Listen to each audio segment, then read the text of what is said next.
Heroes of Fantasy Football Podcast. Welcome into another episode of the Heroes of Fantasy Football Podcast. I'm your host this evening, Matt High, joined. It's been a little bit, but Rich is back. We have Rich Kopak in the house. How is your fantasy football season going so far? Terrible. Thanks for asking. No problem. I'm here to bring up the It's wounds.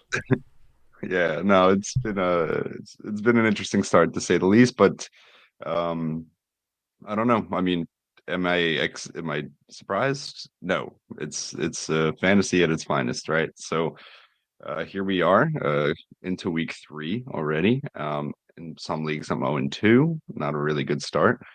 In some I'm 1-1. I don't, and I'm in nowhere 2-0. So it's okay though.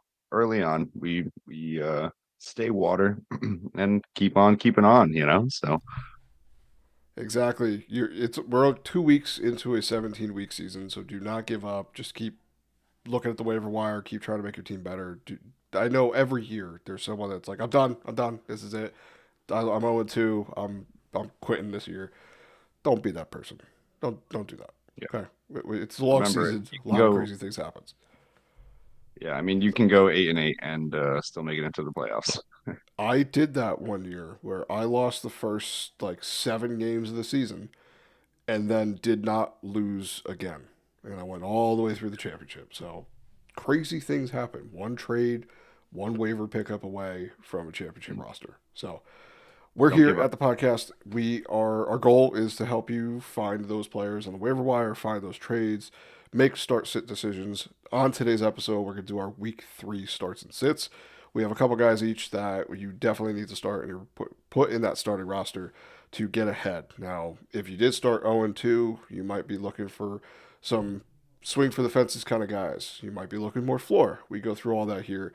Um, I appreciate everyone tuning into this episode. I know we got a bunch of subscribers lately, so I really appreciate that from all of us here. We do this for everybody, so it's awesome to see everyone engaging. Best way to help us out is just like, share, and subscribe this episode to this podcast. We're always here. We're trying to get a little bit more out there, so any little bit you could do to help us out is greatly appreciated. All right, that's out of the way. I don't need to bore everyone with that. You came here for fantasy football advice, so let's dive right into our starts of the week.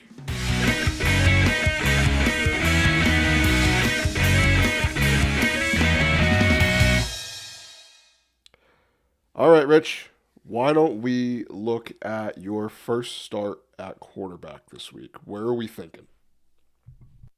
So I'm going to jump on this train before it goes way out of Matt Shaker said, I'm sorry. The Daniel train, Jones. the train Talk about is him. is on one track to just nowhere land, and you're just jumping on, but it's fine. It's all right. Go for it. Let's talk about him. All right, so right now, yeah, Daniel Jones, that's my pick. You got to continue. I mean, from for what it's worth, he is the second overall in fantasy points. He's just underneath Lamar Jackson and just above Josh Allen.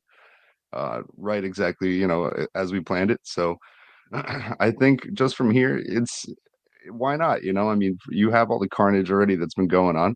Um, from the in the quarterback position. So with players dropping like flies, as we have noticed it. Why not take a chance on Daniel Jones? The O line over there is great, and they just have weapons everywhere. And I think Daniel Jones, for some reason, just calm, cool, collected, understands the assignment and is going to get it done. I mean, sure, there might be a fallout, and he might do maybe some reminiscence of Giants like things that he has done in the past. But no, I think it's gonna make us all look foolish by the end of the season when we see Daniel Jones and where he's ranked. But for now, I'm riding it. And yeah, Daniel Jones is my pick for this week. If you gave me a million shots to decide who was going to be the QB2 at this point, I would go 0 for a million that it was going to be Daniel Jones. Okay. Never. We've all seen Cinderella. If you're a Disney person, you've seen Cinderella. It's 11:59. He's turning into a pumpkin at some point. I'm sorry. I will not be buying in. I'm not buying a ticket to that train. That could leave without me. I will be stranded on an island alone. But I can't do it. I can't. We've seen it. But yeah, this week he's probably a good pick. But for the season, don't drink the Kool-Aid, please. It's spiked. Don't drink the Kool-Aid. This week I agree though. Tennessee Titans defense isn't that great right now. My quarterback start of the week is going to be Caleb Williams going against the Dallas Cowboys. Now, looking at last week, we had that week 2 explosion between the Cowboys and our New York Giants, of all teams. Now, looking at this week, it projects to be a pretty high scoring game. Both defenses give it up through the air. And I know I've been the guy that's been a little harsh on Caleb Williams coming in. I was the low guy on the podcast. I didn't like his mechanics. I thought he was kind of overrated. I'm setting that aside this week. The matchup is just way too good. He's been mobile. He's connecting on passes. He's building more trust with his receivers. And he's finding his groove in this new offense. Now, this week, I think he's a must-start quarterback with a top 8 ceiling. He could even crack the top 6 potentially. Depending on if he does some work with his legs. I think his floor is really good. Spoiler alert, but we're going to talk about another guy in a little bit that I'm also high on this week. So, any just passing thoughts on Caleb, really quick? Honestly, the only thing that I really like is the connection I see with Rome. And just not really going to talk more on that, but I mean the connection with, I mean that I overall see is that he has, excuse me, with this offense. I think he's running it well. I think Ben Johnson, the effect is real. It's just yet to be seen as to can we get to where the Detroit Lions were last year, type of deal. And I don't know, last week, definitely a lot of question marks there. So a lot of work to be done. But nonetheless, Caleb, I think, is the right guy for the job. Alrighty. So, where are we looking at running back this week? So right now, running back for me this week, I'm gonna go with Isaiah Pacheco, actually. Um, he's been down for two games now, not exactly giving you the draft value of which you probably spent to, get him on your team. But I think this is a bounce back week. He plays against the Giants in prime time. The Chiefs are 0-2. And with that, I think that they're very angry. That's not exactly how the Kansas City Chiefs want to play. So in prime time, I don't think they're going to let a team like the Giants, um, do any sort of manhandling to them. Granted, Giants defense has been better. Um, so there is a little bit of a setback there, but I just think that the Chiefs are going to come out swinging. And with that, there's going to be more of a score on their side, thus allowing them to run the clock out with Pacheco. Kareem Hunt is also in there as well. If you have a deeper league need for it as well, I'm good with either. Yeah, I think Kareem Hunt I'd be willing to put into the flex if I needed to start. Like if you're in a guillotine league, I think he's a strong start this week for one of those. Um, I Yeah. don't think I think he's rostered in our league. Otherwise, I'd pick him up because I kind of need a running back. So, but yeah, nonetheless, I think the Chiefs are gonna be able to. We're not gonna want to watch the game. Let's just put it that way. We're not gonna have fun watching this Right. game as a Giants fan. Yeah. I mean the right. I mean the Giants are also ranked, as giving up the most fantasy points to the running back position. So it's kind of all plays a little bit hand in hand there. So Yeah, I we'll mean, if see. Javante Williams can do work against the Giants, I think anybody can. So, all right, my running back start of the week is going to be Bucky Irving going against the New York Jets. Looking at what Bucky was able to do last week in against the Texans, he finished with about just over 15 fantasy points in half PPR scoring. He's been playing over 70% of snaps. He's been getting at least 20 opportunities in pretty much 20 opportunities since week 1. And he's just getting better. and they're giving him more opportunities as the weeks go on. I expect that to continue this week. The Jets defense, Sauce Gardner's there, so it's going to be a little bit more difficult to throw on them, but having Bucky who can do some damage through the air in the passing game, as well as just being an efficient runner. Like last week, he rushed for 4.2 yards a carry. I know Rashad White stole the touchdown that won the game, and everyone was annoyed, but this team is good enough that that's going to happen because both are good at the goal line. I just think Bucky's the more explosive runner, and I think that continues this week against the Jets with needing him. Baker likes checking it down. Baker is good. He's going to be able to figure out, read the play, and see Bucky's open. Let's get him the ball, do quick check downs. He could do enough in the short game and rip off these big chunk plays.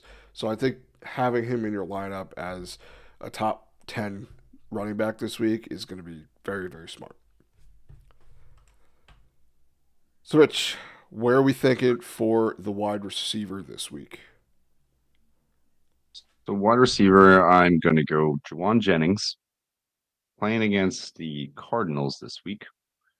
Last week with Mac Jones, it was interesting to see, what's going to happen, right? How it's going to look, but nonetheless, it translated to a great game. I mean, Juwan Jennings actually led the team with 10 targets, right? And also caught 5 of them for 89 yards and a touchdown. Love to see that. That's the type of targets we want to see. And I think it just continues this week. The Arizona Cardinals are not a defense that scares me, especially not in the defensive back position.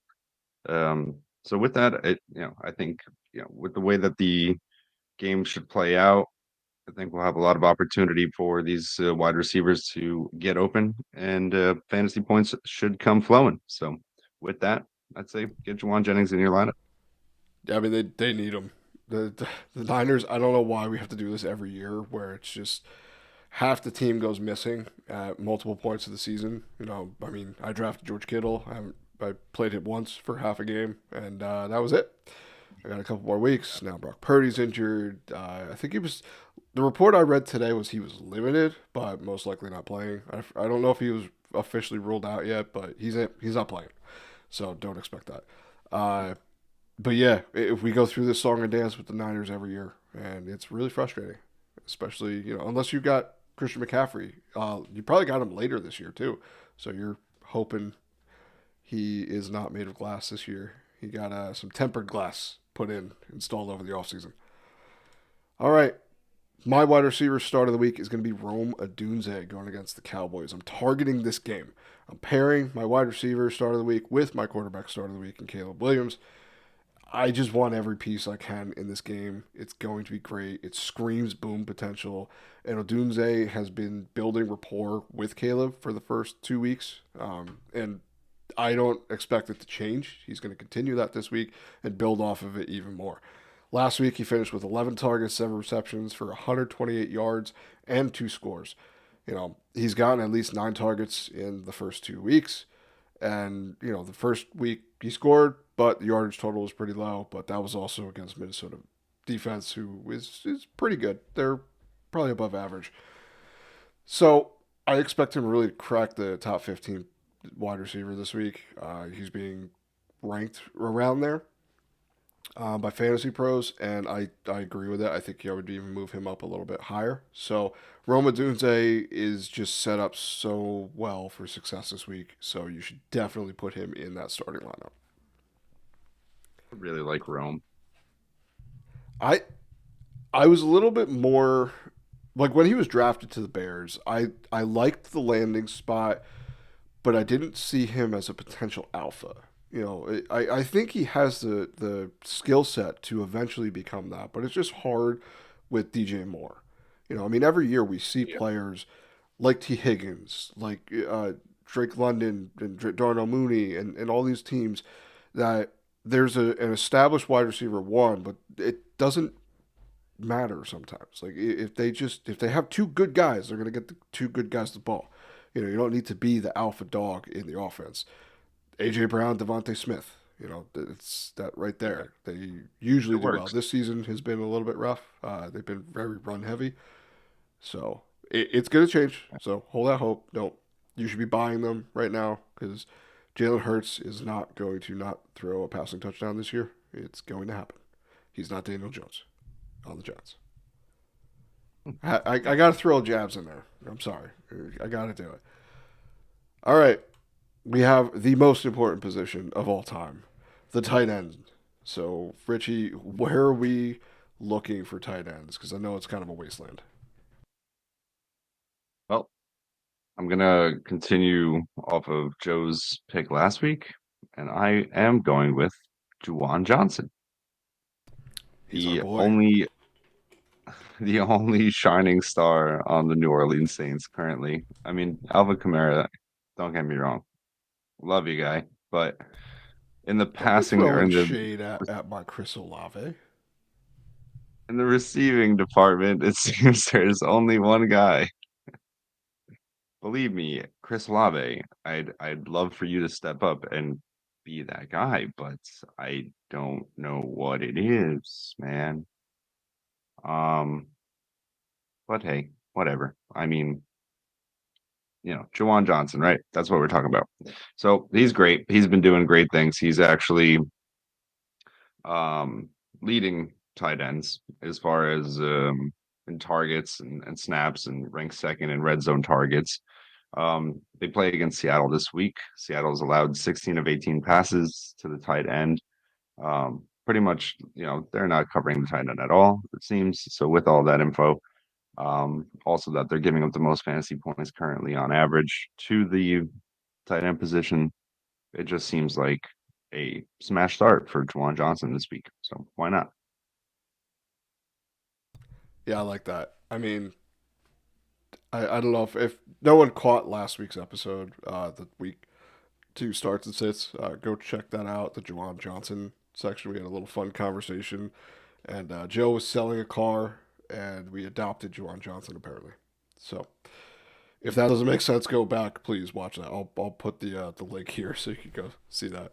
It was a good time.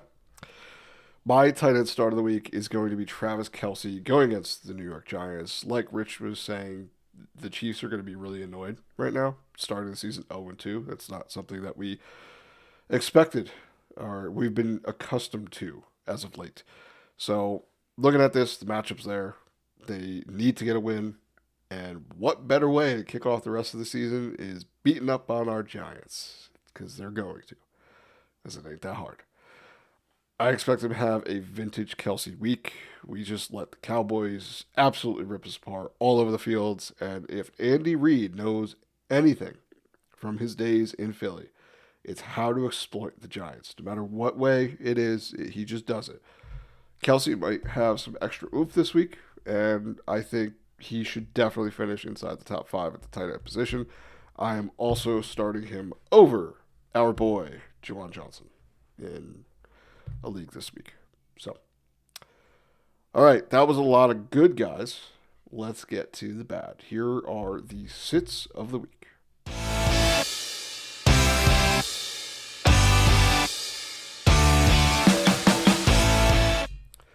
All right, Rich, where are we thinking for sits?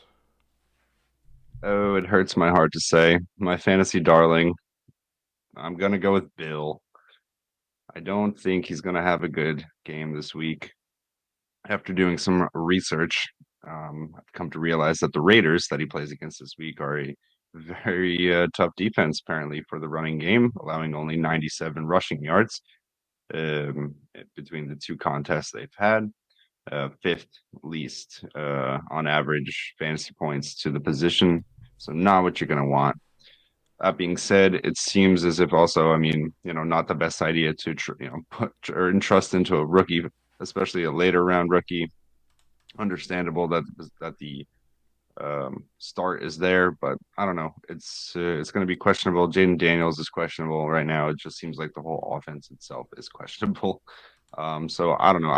I'm looking to steer clear. If I have other options, I would rather just go with them this week.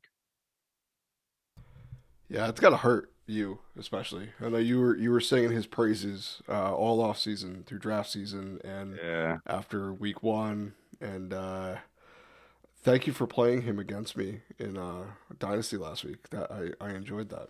You're welcome.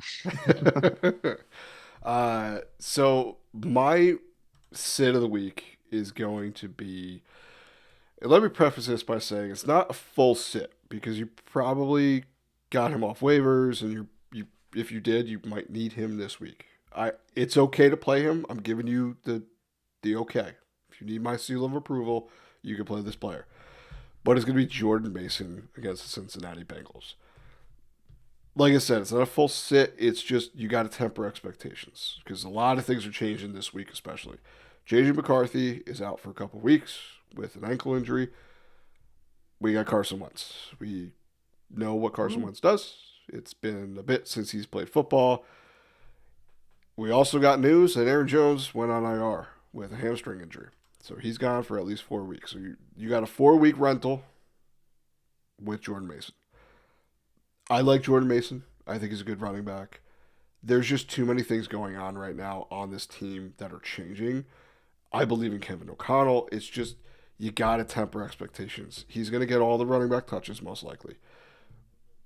But they are just going to try to shut him down because is Carson Wentz going to be able to find all his receivers? I don't know. Justin Jefferson is awesome. He will surely help Carson Wentz because I could probably throw to Justin Jefferson and get a couple passes in just because Justin Jefferson's very good. I would not be, but Justin Jefferson is. It's just the game plan going against this. The Bengals defense isn't great, but you can kind of do a little bit against a bad quarterback. Doesn't matter how good your defense is. If you're bad, you're bad. So if you need a floor play, I think Jordan Mason is fine. But if you're looking at, I just got this starting running back off of waivers, he's going to be top 20, top 24. You might want to just kind of hold back a little bit. You know, if he doesn't score, I don't think he's going to absolutely destroy you. But I don't know if he's going to score. That's basically what it kind of boils down to.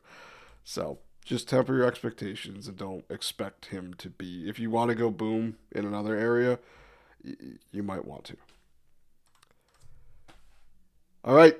That is our starts and sits of the week. Thank you for tuning in. Thank you for viewing and listening.